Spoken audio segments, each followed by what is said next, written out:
Hello everyone, my name is Vanina and I'm here on behalf of Group 5 to present you with our analysis of hydrogen production with proton exchange membrane electrolyzers. First, we're going to present you with the actual problem that we're facing. Energy is an important factor in keeping societies viable, and with the growing population worldwide, the demand for energy is constantly increasing. The main energy sources and carriers are fossil fuels, making up to over 80% of all used energy sources as of 2019. However, they are all non-renewable and cause major environmental problems such as climate change. They can also only be extracted in certain parts of the world, leading to political conflicts. Therefore, the need to transfer to renewable energy sources such as wind and sun is increasing. Now, the carrier of energy from these sources is mainly electricity. However, there is a need for energy from chemical fuels, as not all aspects of society, such as transportation via planes, function well while using only electricity. Further on, we're going to present you with a possible solution of that problem. Hydrogen is a possible solution to this problem as it can act as an energy carrier. It is abundant and can be used as a fuel or converted into electricity. It can be produced anywhere in the world and also in a clean way, resulting in safe byproducts. It can be obtained from a variety of compounds and is viable for very long times. Furthermore, it has many advantages such as being producible, utilizable, storable, transportable, environmentally benign, and recyclable. There are multiple ways to produce hydrogen. However, in this presentation, we will focus on the production via proton exchange membrane, or PEM in short, electrolyzers. Now, I'll go on to explain the technology behind PEM electrolysis. The process steps consist of the following. First, water is electrochemically split into hydrogen and oxygen at their respective electrodes. By pumping water to the anode, it is split into oxygen, protons, and electrons.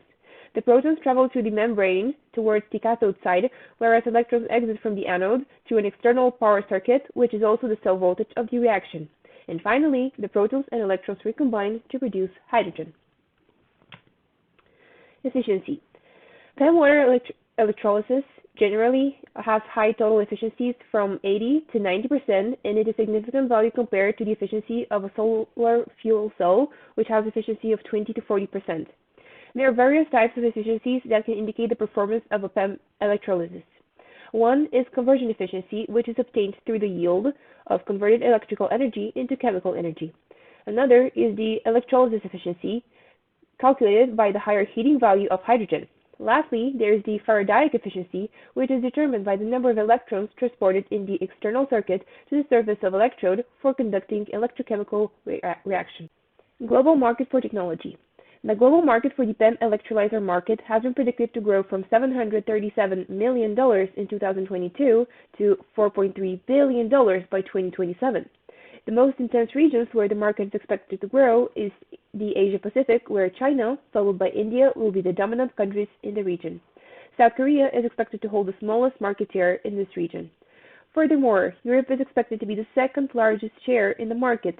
This is where countries such as Germany and France will be the most dominant countries, where Italy will possess the smallest market share in Europe. A possible reason to this could be due to Siemens, located in Germany, and Air Liquide in France, to be noted in the top 5 manufacturing companies of hydrogen electrolyzer.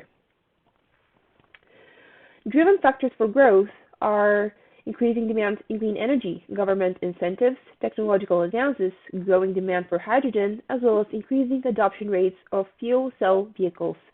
These are several factors that can drive the growth of the market for hydrogen production using PEM electrolyzers.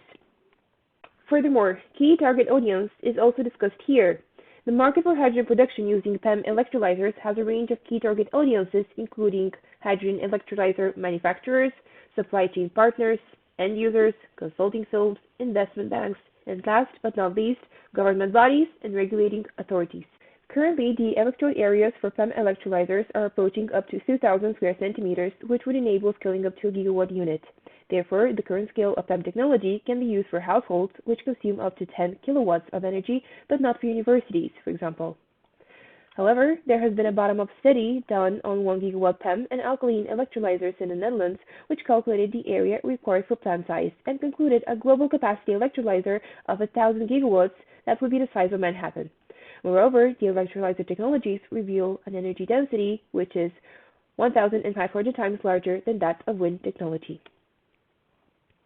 On the other hand, aging phenomena of the membrane and electrolyte assembly, ultrapurification of water, and the scarcity of catalysts such as iridium and platinum could be potential shortcomings for the upscaling of PEM electrolyzers. To begin with, the use of iridium as catalyst is a fundamental bottleneck due to its low supply, large demand, and little recyclability. It would require 500 tons of iridium for a terawatt-scale PEM electrolyzer, corresponding to 50 to 60 years of iridium production. Secondly, chemical degradation and mechanical fatigue can deteriorate the membrane structure, leading to loss of membrane functionality. Furthermore, the required lifetime of PEM electrolyzer should be at least 5,000 hours. For now, a lifetime of 20,000 hours is achieved by thicker membranes, while for thinner ones, the maximum is around 3,000 hours. Thirdly, the necessity for ultra-pure water could also be a possible problem in terms of cost and purification systems, and the deterioration of the catalytic layer should also be considered as it becomes even more significant at long operating hours.